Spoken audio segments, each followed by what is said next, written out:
টাঙ্গাইল নিয়ে নতুন কিছু বলার নাই। আমরা জানি বাংলাদেশের ইতিহাসে সংগ্রাম এবং প্রতিরোধের সবসময় সাক্ষ্য দিয়ে এসেছে এই টাঙ্গাইল। এই টাঙ্গাইলের প্রতিটি ইঞ্চি সংগ্রামের সাক্ষী দেয়। কৃষকের ঘামে ভরা এই টাঙ্গাইল আমাদের বাংলাদেশের ইতিহাসের বিভিন্ন পর্যায়ে লড়াই সংগ্রাম চালিয়ে গিয়েছে। মাওলানা ভাসানী প্রথম ব্যক্তি যিনি পাকিস্তানি শাসক গোষ্ঠীদের বিদায় ঘোষণা করেছিলেন কাকমারি সম্মেলনের মাধ্যমে। তিনি প্রথম রাজনৈতিক ব্যক্তি যিনি বুঝেছিলেন পাকিস্তানি শাসক গোষ্ঠীর সাথে আমাদের থাকা সম্ভব নয়। তিনি মাওলানা ভাসানী হচ্ছেন এমন রাজনৈতিক পুরুষ যিনি স্বাধীনতার পরে বলেছিলেন, আমরা পিন্ডির জিঞ্জির ভেঙেছি দিল্লির দাসত্ব করার জন্য নয়, দিল্লির গোলামি করার জন্য নয়। তিনি একাধারে ব্রিটিশ উপনিবেশের বিরুদ্ধে লড়াই করেছিলেন, পিন্ডির আধিপত্যবাদের বিরুদ্ধে লড়াই করেছিলেন, দিল্লির আধিপত্যবাদের বিরুদ্ধে লড়াই করেছিলেন। মাওলানা ভাসানী আমাদের ফারাক্কা লং মার্চে নেতৃত্ব দিয়েছিলেন। আমাদের যে নদীর অধিকার, পানির অধিকারের জন্য যে আমাদেরকে লড়াই করতে হবে, সেই লড়াইয়ের সূচনা করেছিলেন মাওলানা ভাসানী। আমরা আজকের এই সমাবেশ থেকে মাওলানা ভাসানীকে শ্রদ্ধা করে স্মরণ করতে চাই। আপনারা জানেন মাওলানা ভাসানীকে ইতিহাসে স্মরণ করা হয় না। সার্জিস আলম বলেছে শেরে বাংলা ফজলুল হক মাওলানা ভাসানীর মতো মহান রাজনৈতিক পুরুষ যারা এই বাংলাদেশের স্থপতি, তাদেরকে দিয়ে এই বাংলাদেশের জাতির পিতা শুধু একজন ব্যক্তিকে ঘোষণা করা হয়েছে, একজন ব্যক্তিকে পূজা করা হয়েছে গত 54 বছর ধরে। কিন্তু মাওলানা ভাসানীরা না থাকলে শেখ মুজিব কখনো তৈরি হতে পারত না। আমরা মাওলানা ভাসানীকে বাংলাদেশের অন্যতম স্থপতি, বাংলাদেশের অন্যতম ফাউন্ডিং ফাদার্স মনে করি।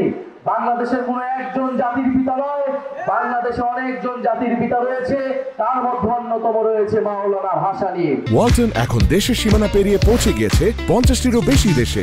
ওয়ালটন, ঘরে ঘরে বিশ্বজুড়ে। টাঙ্গাইলে এসে আমরা আরেকটা কথা বলতে চাই। এই যমুনা নদীর পাড়ে টাঙ্গাইল নদী ভাঙনের কবলে পড়েছে দীর্ঘদিন ধরে। আমার নানার বাড়ি টাঙ্গাইল, কিন্তু আমার নানার বাড়ি যেই এলাকাটায়, সেই গ্রামটা নদী ভাঙনে অনেক আগেই বিলীন হয়ে গিয়েছে। আমি সেই গ্রাম দেখতে পারি নাই। নদী ভাঙনে প্রতি বছরে বছর বিভিন্ন মানুষ সর্বহারা হয়ে যায়। এই নদী ভাঙন আমাদেরকে ঠেকাতে হবে। নদী ভাঙনে যারা ক্ষতিগ্রস্ত তাদের পাশে এসে সরকারকে দাঁড়াতে হবে। আজকে এই টাঙ্গাইলে গণ অভ্যুত্থানের শহীদদের সাথে আমরা শহীদ পরিবারদের সাথে দেখা করেছি। শহীদ মারুফ এইখান থেকে 100 গজ দূরে এই এলাকায় শহীদ হয়েছে, আমরা তাকে স্মরণ করি। টাঙ্গাইলে 9 জন শহীদ রয়েছেন আপনাদের এলাকার সন্তান, যারা গণ অভ্যুত্থানে ফ্যাসিস্টদের বিরুদ্ধে লড়াই করেছে। আমরা সে সকল শহীদদেরকে ধারণ করে নতুন বাংলাদেশ তৈরি করব, এই শপথ আমরা টাঙ্গাইলে নিয়ে যাচ্ছি। মাওলানা ভাসানীর যে অসমাপ্ত কাজ, মাওলানা ভাসানী, শেরে বাংলা ফজলুল হক, আবুল হাশেমদের যে প্রত্যাশিত বাংলাদেশ, সেই বাংলাদেশ আমরা তৈরি করব, এই শপথ আমরা নিচ্ছি। আপনারা দেখেছেন কয়েকদিন ধরেই রংপুরের গঙ্গাছড়া একটি উপজেলায় আমাদের হিন্দু জনগোষ্ঠীদের বাসভবনে, বাড়িঘরে হামলা চালানো হয়েছে, লুটপাট চালানো হয়েছে। আমরা তীব্র নিন্দা জানাই। ধর্ম অবমাননার অভিযোগে আমাদের নবীজিকে সেখানে কটূক্তি করা হয়েছে। আমাদের নবীজিকে যদি কেউ কটূক্তি করে, আমাদের ধর্মকে যদি কেউ অবমাননা করে, আমরা অবশ্যই তার বিচার চাই। কিন্তু সেই বিচার হতে হবে আইনের আওতায়। আইনের প্রতি আমাদের শ্রদ্ধাশীল থাকতে হবে।